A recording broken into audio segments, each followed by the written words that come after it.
తర్వాత ఈ కార్యక్రమంలో తెలుగుదేశం పార్టీ ప్రధాన కార్యదర్శి నివేదికను ప్రవేశపెట్టాల్సిందిగా శ్రీ వర్ల రామయ్య గారిని ఆహ్వానించడం జరుగుతోంది.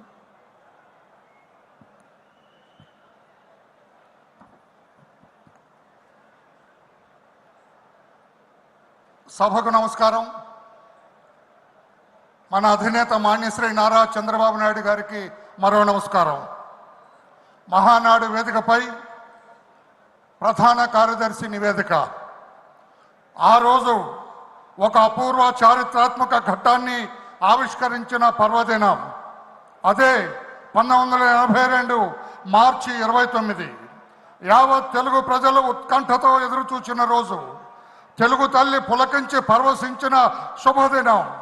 ఆనాడు అధికారంలో ఉన్న కాంగ్రెస్ పార్టీ అటు కేంద్రంలో ఇటు రాష్ట్రంలో తెలుగువాడి ఆత్మగౌరవాన్ని కించపరుస్తూ రాష్ట్ర నేతలను అడుగడుగున అవమానిస్తున్న వైనాన్ని గమనించిన తెలుగు జాతి ముద్దుబిడ్డ విశ్వవిఖ్యాత నట సార్వభౌముడు స్వర్గీయ నందమూరి తారక రామారావు గారు తెలుగుదేశం పార్టీని స్థాపించి 9 నెలల్లోనే తెలుగుదేశం పార్టీని అధికార పీఠాన అధిష్ఠింపజేసిన ఘన చరిత్ర మనందరికీ విదితమే. ఆ మహామనిషి జన్మదినం మనందరికీ పర్వదినం. ఆనాటి నుండి తెలుగుదేశం పార్టీ మహానాడు పేరిట ప్రతి సంవత్సరం ఒక జాతరగా జరుపుకుంటున్నాం. ఈనాడు కడప మహానగరంలో ఆ తారక రాముని 102వ జన్మదినం సందర్భంగా మహానాడు జరుపుకుంటున్నాం. ఈ మహానాడుకు దేశ విదేశాల నుండి తరలి వచ్చిన తెలుగుదేశం పార్టీ కుటుంబ సభ్యులందరికీ నా హృదయపూర్వక వందనం, అభివందనం. తారక రాముని తదుపరి పార్టీ పగ్గాలు చేపట్టిన మన ప్రీతమ నేత మాన్యశ్రీ నారా చంద్రబాబు నాయుడు గారు తెలుగుదేశం పార్టీ జాతీయ అధ్యక్షులుగా ఆనాటి నుండి ఈనాటి వరకు పార్టీని కడు సమర్థవంతంగా నడుపుతున్న తీరు అనన్య సామాన్యం, అజరామరం. మొక్కవోని విశ్వాసంతో మన నేత అచంచల దీక్షతో గుండె ధైర్యంతో ఎన్నో ఆటుపోట్లను తట్టుకొని ఈనాడు విజయ పథంలో పార్టీని అధికార పీఠాన అధిష్ఠింపజేయటం అభినందనీయం. ఆయన అకుంఠిత దీక్ష, రాజకీయ ప్రణాళిక, జనసేన బీజేపీ పార్టీలతో కూటమి ఏర్పాటు ఈనాడు రాష్ట్ర ప్రజలకు ప్రజాస్వామ్య పరిపాలన అందించటానికి మార్గాన్ని సుగమం చేసింది. గత ప్రభుత్వం మన అధినేత పైన, ముఖ్య నాయకుల పైన తప్పుడు కేసులు పెడుతూ అడుగడుగున నిర్బంధిస్తూ పార్టీ మనుగడను ప్రశ్నార్థకంగా మార్చాలని ప్రయత్నించిన తరుణంలో మన అధినేత మాన్యశ్రీ నారా చంద్రబాబు నాయుడు గారు మొక్కవోని ధైర్యంతో ఈ అరాచక ప్రభుత్వాన్ని, ఆనాటి అరాచక ప్రభుత్వాన్ని ఎదిరించి కార్యకర్తలకు అండగా నిలిచి మనోధైర్యాన్ని నూరిపోసి తానే ముందుండి నిస్వార్థ సంకల్పం అనే ఆయుధాన్ని చేపట్టి ముందుకు నడిపించి పార్టీని అగ్రపీఠాన అధిష్ఠింపజేసింది వాస్తవం. ప్రశ్నించే గొంతుకులను నొక్కింది గత ప్రభుత్వం. భావ స్వేచ్ఛలను హరించింది గత ప్రభుత్వం.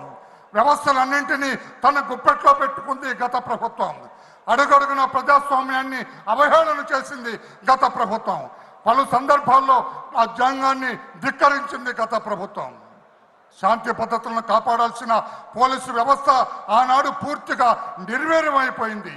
ఈ విపత్కర పరిస్థితుల్లో మన అధినేత పలు దఫాలుగా ప్రజల మధ్యకు పోవాలని, అభద్రతా భావంతో ఉన్న మన ప్రజలకు అండగా నిలవాలని ఆ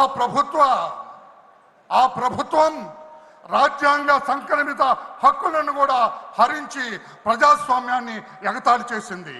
చివరకు మన అధినేత ప్రజా ప్రభంజన యాత్రలు నిలవరించాలని తప్పుడు కేసులు, తప్పుడు సాక్ష్యాలతో దొంగ కేసు పెట్టి మన అధినేతను అరెస్టు చేసి రాజమండ్రి సెంట్రల్ జైల్లో రిమాండ్ ఖైదీగా నిర్బంధించటం మనందరికీ విదితమే. రాష్ట్రం అట్టుడికిపోయింది. ఏమొచ్చిందిరా మీకు అని చిన్న పెద్ద తేడా లేకుండా రాష్ట్ర ప్రజలందరూ ఆనాటి ముఖ్యమంత్రిని తూర్పారబట్టారు. దేశ విదేశాల్లో నిరసనలు బహిరంగంగా రోడ్డెక్కాయి.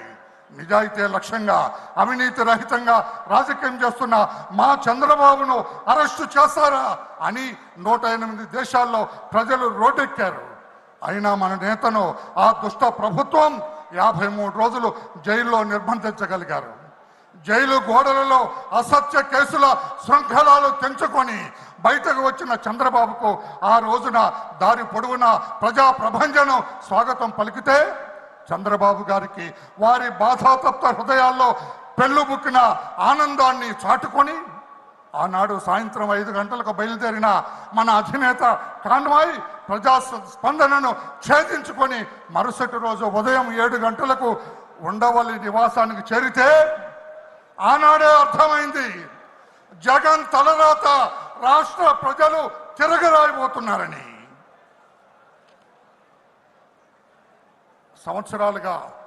సంవత్సర కాలంగా మన అధినేత ముఖ్యమంత్రిత్వంలో కూటమి ప్రభుత్వం ఏర్పాటై ప్రజారంజక పరిపాలన అందిస్తూ ఉన్నది. పలు ప్రజాహిత కార్యక్రమాలను చేపట్టింది. అభాగ్యులై నిర్లిప్తతతో నిరాశ నిస్పృహలతో కొట్టుమిట్టాడుతున్న రాష్ట్ర ప్రజానీకానికి భరోసానిచ్చింది. ఇది ప్రజాస్వామ్య పరిపాలన అని నొక్కి ఒక్కాణించింది. సూపర్ 6 పథకాల ద్వారా ప్రజల గుండెల్లో ఆత్మస్థైర్యాన్ని నింపింది. P4 ప్రవేశంతో పేదరికం నిర్మూలన సదుద్దేశంతో ప్రతి ఇంట పారిశ్రామికవేత్తలను తయారు చేయాలని సంకల్పించింది. మెగా డిఎస్సి ద్వారా నిరుద్యోగులకు శుభవార్తనిచ్చింది. నోటిఫికేషన్ విడుదల చేసింది.